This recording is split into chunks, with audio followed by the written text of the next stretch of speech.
আমার একটাই দাবি, শ্রীকান্তপুর শেখপাড়া হয়ে আরিফ মাসের বাড়ি পর্যন্ত একটা পিচি রাস্তা। আর একটা দাবি হচ্ছে আমাদের ক্লাসে 70 বিঘি একটা ঘের আছে, একটা কালভার্টের জন্য দাবি। আমরা যেন অতি শীঘ্রই আমরা যেন এই উন্মুক্ত বাজেটের মাধ্যমে আমরা যেন একটা কালভার্ট পেতে পারি, সেদিকে চেয়ারম্যান মহোদয়কে দৃষ্টি দেওয়ার জন্য অনুরোধ করছি। আর একটা দাবি যে রাউলি অঞ্চলে, রাউলি ইউনিয়নে আমরা শুনছি বিভিন্ন প্রকার এই যে উন্মুক্ত বাজেটে কোটি কোটি লাখ লাখ টাকা আসছে। এই লাখ লাখ টাকা বাজেট যে খাতে আসছে সেই খাতের জন্য ব্যয় হয় দুর্নীতিমুক্ত, সন্ত্রাস মুক্ত রাউলি আমরা দেখতে চাই।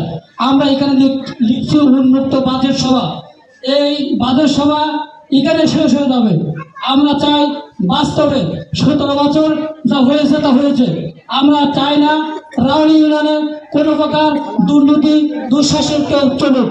আমরা এই বলে আমি আমার কথা এখানে শেষ করছি। আসসালামু আলাইকুম রহমতুল্লাহ।